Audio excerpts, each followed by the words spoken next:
Selamat pagi Bapak dan Ibu yang dikasihi Tuhan. Berjumpa kembali bersama kami dalam Sarapan Rohani Gereja Galang Lingiang Amian Pasih pada hari Rabu 17 Juli 2024. Kita akan mendengarkan firman Tuhan sebelum kita akan melanjutkan segala aktivitas yang sudah kita siapkan.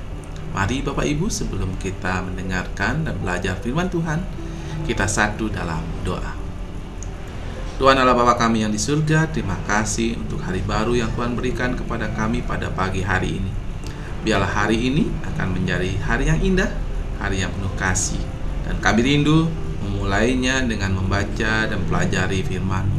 Berfirmanlah Tuhan, karena kami siap untuk mendengarkan. Dalam nama Tuhan Yesus kami berdoa, amin. Bapak Ibu yang dikasihi Tuhan, sebelum saya memulai apa yang menjadi renungan kita pada pagi hari ini, izinkan saya memberikan sebuah pertanyaan bagi kita semua. Jika kira-kira Bapak, Ibu, atau Saudara ditanyakan bagaimana rasanya menghirup udara segar yang di dalamnya ada oksigen, bagaimana rasanya kita menarik napas, mengeluarkan napas seperti biasa, apa kira-kira jawaban kita semua? Di dalam hal itu, saya berpandangan bahwa mungkin sebagian besar dari kita akan berkata bahwa hal itu biasa saja. Hal itu sebuah hal yang biasa, karena kita biasa melakukannya. Narik napas, menghirup, mengeluarkannya kembali, narik napas, dan karena kita seperti ya sudah itu berjalan sesuatu yang normal seperti semula gitu ya.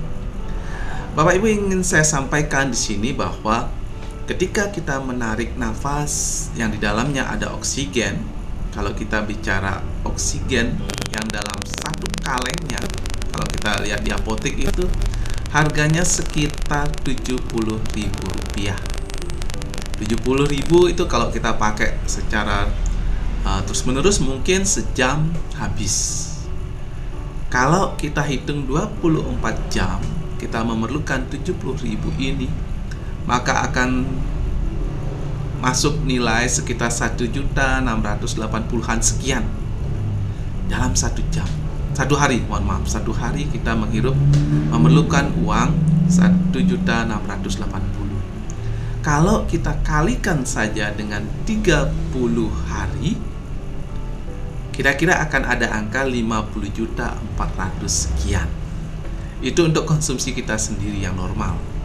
Kita kalau punya keluarga misalnya berempat, itu akan menjadi sekitar 200 jutaan.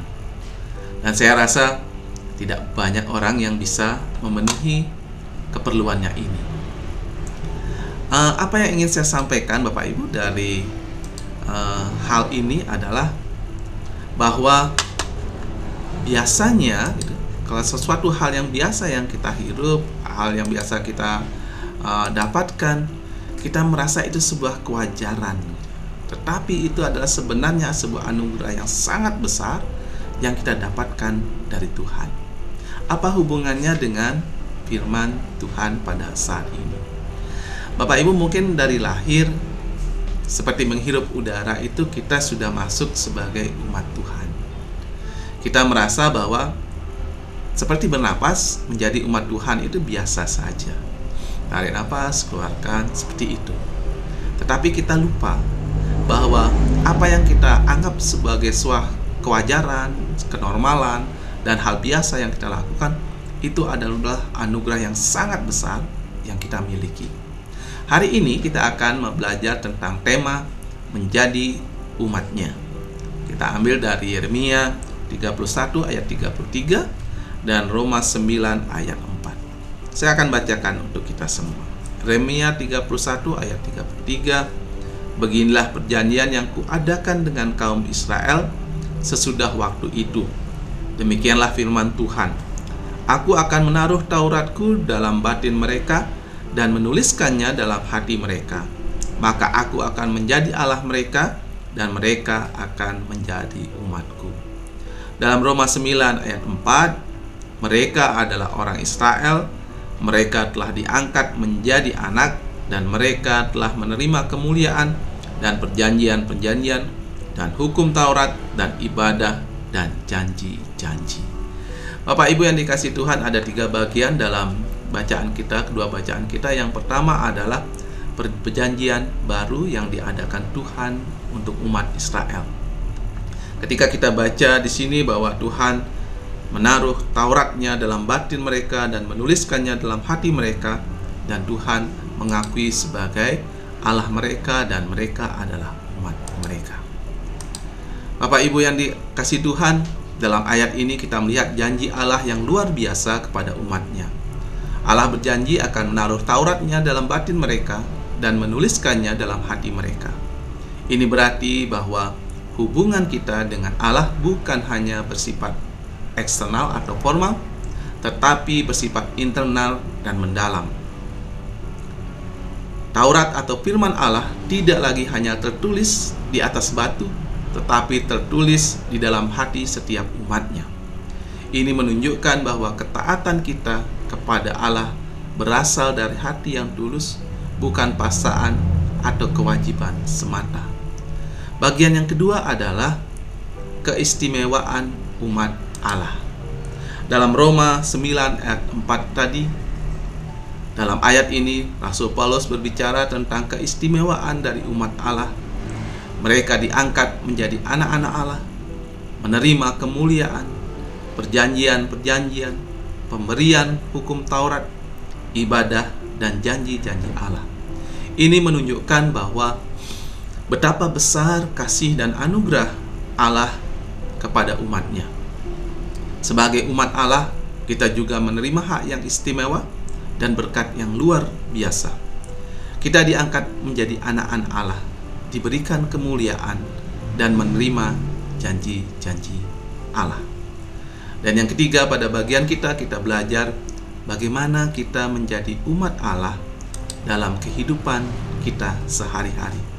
Dengan begitu besar hal yang sudah diberikan Tuhan kepada kita, maka wajib bagi kita untuk bisa menjadi sesuatu, menjadi umat Tuhan yang benar-benar umat Tuhan. Apa yang kita lakukan? Yang pertama adalah, Bapak Ibu yang dikasihi Tuhan, mari kita hidup dalam ungkapan syukur dan ketaatan. Seperti kita menghirup udara yang begitu sangat berharga, kita juga dijadikan oleh Tuhan sebagai umatnya yang gitu juga sangat berharga. Itu harus menjadi ungkapan syukur kita setiap saat. Dan dalam ungkapan syukur kita itu, kita harus taat tentang apa yang sudah tertulis dalam kitab-kitab pada Tuhan. Perintah-perintahnya kita laksanakan, sehingga di dalamnya kemuliaan Tuhan akan nyata atas kita. Yang kedua adalah hidup kudus dalam perintahnya.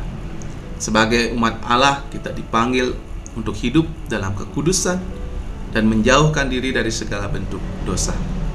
Kita harus menjaga hati dan pikiran kita tetap murni di hadapan Allah. Dan yang ketiga adalah wujud kita sebagai umat Tuhan adalah melayani sesama. Allah memanggil kita untuk melayani sesama dengan kasih dan kepedulian.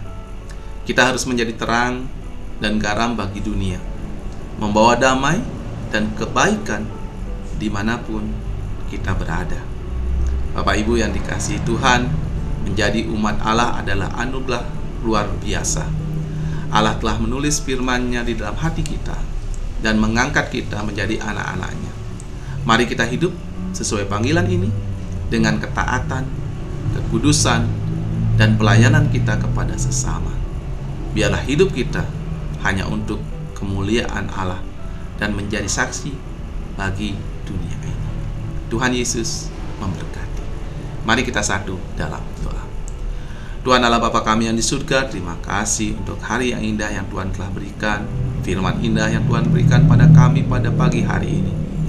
Sungguh kami sangat bersyukur Tuhan jadikan sebagai umat-Mu. Ajarkan kami Tuhan untuk selalu mengungkapkan ungkapan syukur dalam ketaatan, selalu berjalan dalam kekudusan, dan terlebih Tuhan, ajarkan kami untuk bisa melayani sesama kami, sehingga benar hanya kemuliaan Tuhan yang nyata atas kehidupan kami. Kehidupan kami pada hari ini kami serahkan sepenuhnya hanya ke dalam tangan pengasihan, karena kami yakin dan percaya sebagai umat Tuhan kami akan selalu diberkati. Terima kasih Tuhan. Dalam nama Tuhan Yesus kami berdoa. Amin. Selamat pagi Bapak dan Ibu yang diberkati oleh Tuhan Yesus. Selamat menikmati hari ini dengan penuh semangat. Tuhan Yesus memberkati. Shalom.